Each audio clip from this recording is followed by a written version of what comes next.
Jésus.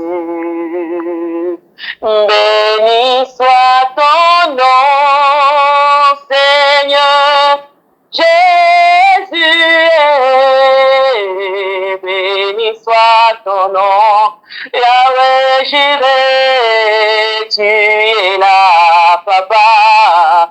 Béni soit ton nom, mon âme t'exalte ce matin, Yahweh. Merci Seigneur, Seigneur Jésus, Yahweh.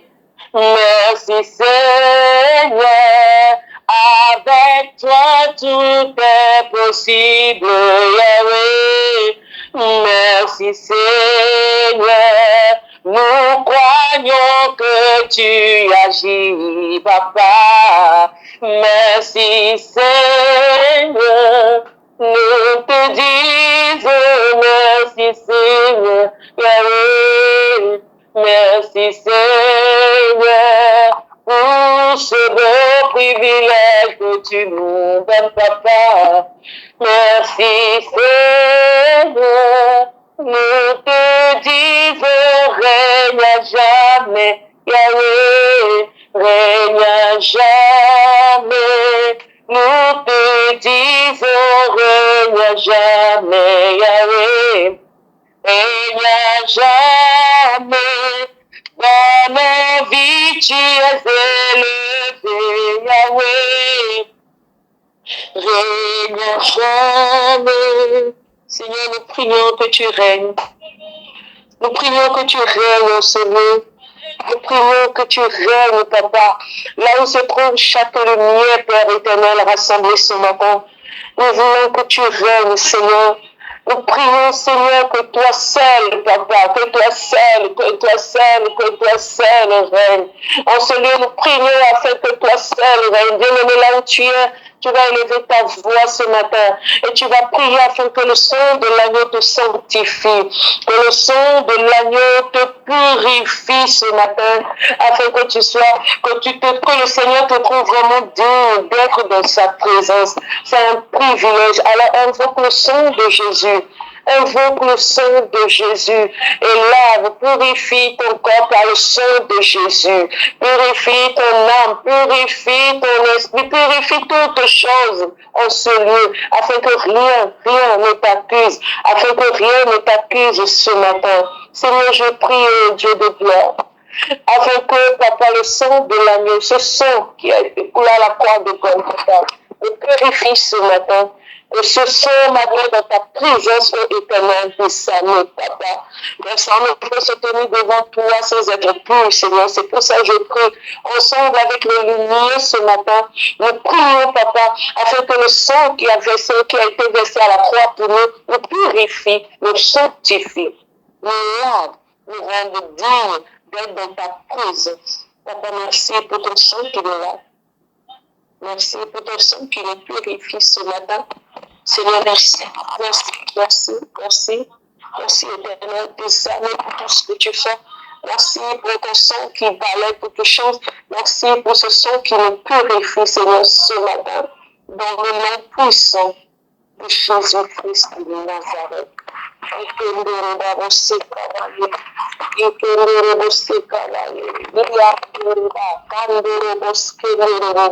Merci Seigneur pour le sang, merci pour ton sang qui nous purifie.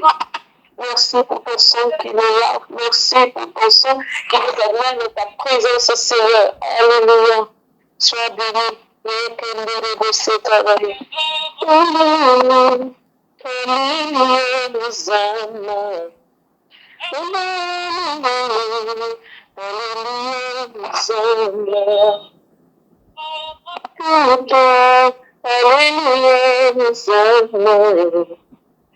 C'est pas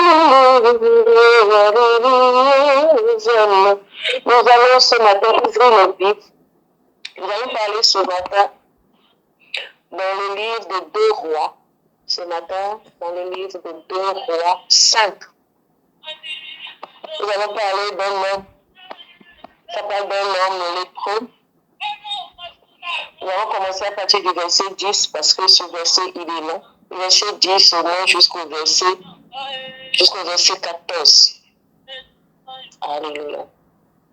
Je crois que on peut déjà lire si on est à la page. Donc, nous lisons dans le livre de 2 Rois 5. 2 Rois 5.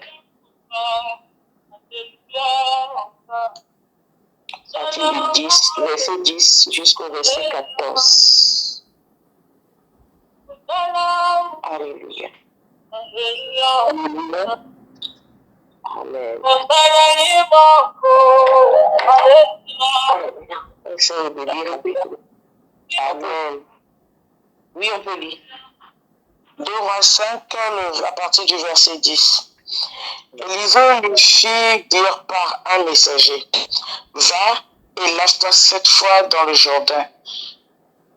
Ta chair redeviendra saine et tu seras pur. La manne fut irritée et il s'en alla en disant, voici, je me disais, il sortira vers moi, il se présentera lui-même et il invoquera le nom de l'Éternel son Dieu. Il agitera sa main sur la place et guérira le lépreux. Le fleuve de Damas, l'Abana et le Parpa ne lavent-ils pas mieux que toutes les eaux d'Israël? Ne pourrais-je pas m'y laver et devenir pur? Il s'en alla et il s'en retournait et partait avec fureur. Mais ses serviteurs s'approchèrent pour lui parler et ils dirent, mon père, si le prophète t'eût demandé quelque chose de difficile, ne l'aurais-tu pas fait? Combien plus dois-tu faire ce qu'il a dit? Lave-toi et tu seras pur. Le verset 14. Il descendit alors et se plongea 7 fois dans le Jourdain, selon la parole de l'homme de Dieu, et sa chair redevint comme la chair d'un jeune enfant, et il fut pur. Alléluia. Amen. Je bénis le Seigneur pour sa parole ce matin. Et on a pris cette partie. Pourquoi? Parce que le Seigneur est en train de nous parler de la manière dont le Seigneur agit.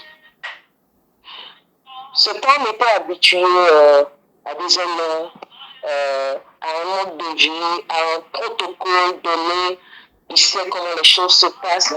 Lorsqu'il est arrivé devant le serviteur de Dieu, quand il était sa surprise, déjà que l'homme de Dieu vraiment n'est pas sorti à sa rencontre pour lui dire voici un tel homme dans tel niveau ou dans le milieu, voilà, je te reçois avec les hommes. Tellement il est habitué à ce protocole-là.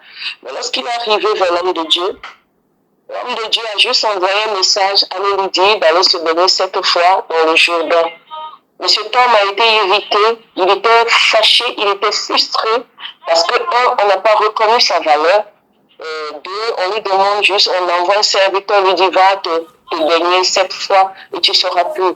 Donc il commençait à parler pour dire, il n'y a pas de fleuve chez lui, il n'y a pas d'autre fleuve meilleur même que ça, que le Jourdain. Si ce n'est que ça, il allait déjà se baigner depuis, donc il fait ce chemin pour venir et on lui dit ça. On le répond.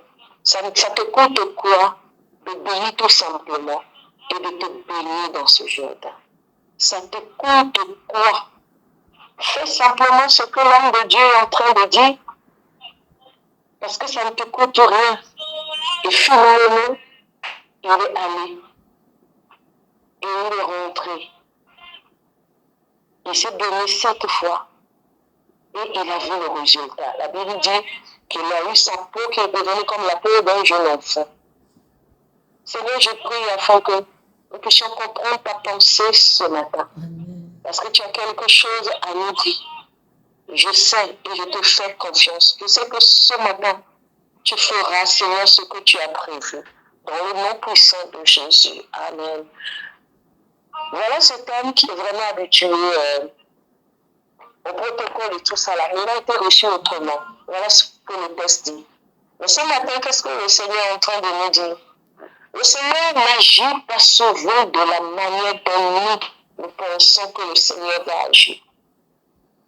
Le Seigneur sait comment il agit. Et selon chaque situation, selon chaque cas, le Seigneur agit de la manière dont lui, il veut. Et nous, les humains, nous sommes tellement habitués à un mode où, comment je vais mieux expliquer, c'est-à-dire on se dit, c'est comme ça le Seigneur agit. S'il a agi comme ça avec nous une première fois, cette fois-ci, ce n'est pas ce que le Seigneur a envie de faire. Parce que le Seigneur n'a pas envie qu'on lui dise, voilà, c'est comme ça. C'est comme ça il agit. Voici comment le Seigneur fait. Voici ses méthodes. Ce n'est pas une idole, ce n'est pas un fétiche qui a les mêmes méthodes. Le Seigneur fait des choses comme il veut parce qu'il est le maître des temps et des circonstances, le maître de l'univers. Alors ce qui a marché, que le Seigneur même a agréé, qui a marché hier, peut ne pas marcher aujourd'hui avec le même Dieu. Mais le Seigneur a dit qu'il veut faire les choses d'une autre manière. Mais à des moments donnés, nous attendons à ce que le Seigneur fasse des choses dans notre réalité, la façon dont nous voyons des choses. La Bible dit que les pensées de l'homme sont élevées, les pensées de Dieu sont élevées au-dessus des hommes. Tout ce que Dieu fait est élevé et les pensées de Dieu, lorsqu'on nous expose cela, les humains voient ça comme une folie. Mais Dieu sait ce qu'il fait. Et parfois, notre point de vue, notre manière de voir les choses nous empêche de vivre la vérité de Dieu. Parce que bon nombre de temps, à des moments donnés, nous passons à côté de ce que Dieu veut réellement faire. Dans ce cas, il est arrivé avec les chevaux, il a tout mis dessus parce qu'il se dit, Dieu voit un homme de Dieu qui sera impressionné. Mais Dieu vient d'une autre manière. Dieu le répond d'une autre manière. Ce matin, le Seigneur veut simplement qu'on garde confiance en lui. Bien-aimé, garde confiance en l'Éternel. S'il agit avec toi, d'une manière peut-être quelconque hier, aujourd'hui, le Seigneur veut que tu le regardes sur lui, que tu suives simplement ses pas. Tu suives simplement ses instructions. Aujourd'hui, la solution peut venir de n'importe où, même de là où tu n'as pas pensé. La solution à ta situation peut venir d'une source auquel toi tu n'as même pas pensé. Et même si on te le disait, tu allais dire non, jamais ça ne peut pas se faire. Le Dieu que nous servons, le Dieu qui est en train de parler aujourd'hui, est le Dieu qui est dans la simplicité lorsqu'on lui confie les sujets. Lorsqu'on lui dit, Seigneur, voici cette situation. Voici cette situation, nous te laissons faire. Et nous n'allons pas agir pour aider Dieu. Sa solution peut paraître banale. Sa solution peut paraître simple. Peut-être on se dit, mais est-ce que ça peut? Alors le Dieu, il est dedans. Dieu, il est dedans. Et Dieu te dit, ce matin, ce n'est pas là où toi tu es en train de penser que je vais frapper, que je vais frapper. Ce matin, Dieu est en train de parler à quelqu'un. Ce n'est pas là où tu as mis ton regard que l'Éternel va frapper, que l'Éternel ouvrira une porte, que le Seigneur va faire. Ce n'est pas là qu'il veut agir. Mais pour montrer qu'il est Dieu, il va agir dans les choses simples. Il va agir d'une manière extraordinaire. Tu vas te demander, waouh, qu'est-ce qui s'est passé? Parce qu'il est le maître des temps et des circonstances. Et tout lui appartient et il agit comme il veut. Alors ce matin, je veux parler à quelqu'un, ne sois pas figé. On dit, oui, le Seigneur va agir comme ça. Je m'attends au Seigneur mort. On dit l'agir dans la main du potier. Le potier donne la forme qu'il fait. Dans la situation que tu traverses, dans ce qui nous réunit ici, bien-aimés, levons les yeux et demandons au maître des temps, qu'est-ce que tu veux? Lorsqu'on demande à Dieu, quelle est ta volonté? Et le Seigneur nous donne sa volonté et on obéit, c'est le miracle qui suit. Alors ce matin, le Seigneur ne fera pas les choses comme toi tu le vois. Le Seigneur ne fera pas les choses comme il a l'habitude de faire avec toi. Cette fois-ci, il agira différemment. Alors Seigneur n'est pas aux questions. Et pourquoi? Et pourquoi? Et moi je pense sinon, nous laissons le Seigneur nous conduire. Nous laissons le Seigneur, c'est-à-dire prendre la décision qu'il faut pour nous. Et nous savons dans tous les cas que ça sera des moments. Ça sera une solution meilleure pour notre vie. Alors ce matin, peu importe le tableau qui est déjà devant toi, peu importe ce péché, peu importe ce que tu es en train de voir, peu importe tes calculs, je vais te dire ce matin, dépose tout et dis au Seigneur, montre-moi, montre-moi, montre-moi, montre-moi comment je dois faire. Montre-moi comment je dois agir. Montre-moi quelle est la démarche dans cette situation, la démarche à suivre. Parce que cet homme pensait qu'on allait le recevoir d'une manière donnée. Mais non, le Seigneur a agi autrement. Et l'autre chose, c'est que le Seigneur a dit, il va se laver 7 fois. Il s'est donné peut-être la première fois, rien n'a marché. Quand on l'a ramené à la raison, il a accepté maintenant d'aller se baigner. C'est nous qui espérons en l'Éternel. C'est nous qui espérons. C'est nous qui demandons quelque chose à l'Éternel. Et le Seigneur nous donne sa réponse. Alors je prie ce matin afin que le cœur de quelqu'un soit ouvert. Que les oreilles de quelqu'un soient ouvertes. Que les yeux de quelqu'un soient ouverts dans la dimension et dans la direction que Dieu veut. Parce que cette fois-ci, il montrera cette direction. Il montrera cette direction. Et nous allons rentrer dedans. Et il est rentré dans l'eau. Une fois il est sorti, sa lèpre n'est pas partie. Replonger encore, encore et encore. Jusqu'à la 7e fois, il est sorti. Et il a vu que sa peau était comme la peau d'un jeune homme. Ça paraît banal.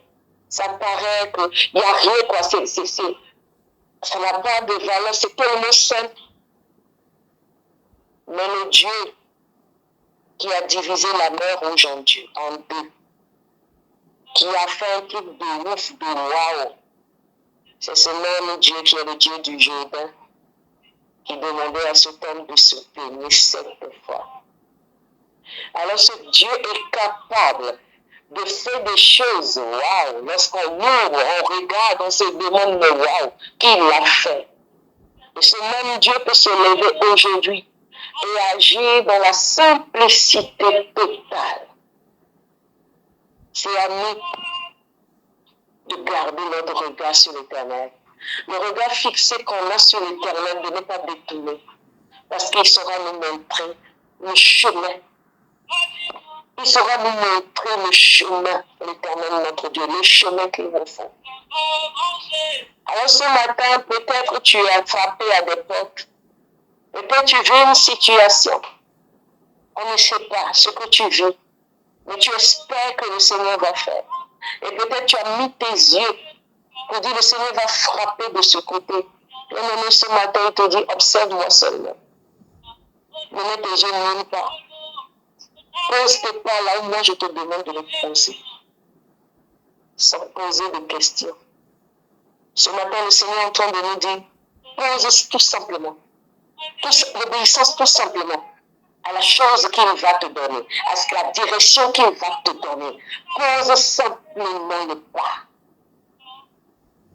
Simplement le pas, parce qu'il va faire des grandes choses sans tapage. Il va accomplir des miracles en cette saison dans notre vie sans tapage. Parce qu'il a décidé d'aller comme ça, tranquillement et simplement. Alors ce matin, je t'interpelle, je te demande de déposer bagage. Et tu vas dire au Seigneur, où tu iras, j'irai. Où tu m'enverras, j'irai. Ce que tu diras, je ferai. Et ce matin, je peux t'annoncer que cette parole prend effet aujourd'hui même. Alors nous sommes en train de parler. Ça prend effet immédiat. Le Seigneur est en train de changer les choses. Et c'est à nous d'aller dans la direction que le Seigneur fait. Je bénis le Seigneur pour sa parole. Je suis en train de suivre l'heure qui m'a été donnée. Et je bénis Dieu. Je sais que là où nous sommes, Le Seigneur est en train de parler à chacun de nous ce matin. Nous allons suivre les pas du Seigneur sans rien lui imposer parce que ce qui nous attend dedans est waouh, est grand, qui dépasse même ce que nous pensons avant. Je bénis le nom du Seigneur pour ces vies qui sont ici. Je bénis le Seigneur pour sa parole qui est dans notre cœur, qui est tombée ce matin. Je bénis le Seigneur pour ce nouveau départ. Bien-aimé, là où tu es, tu vas élever simplement ta voix. Et tu vas dire au Seigneur, même dans les choses les plus simples, tu ne passeras pas à côté. Tu sauras détecter la volonté de Dieu dans les choses simples.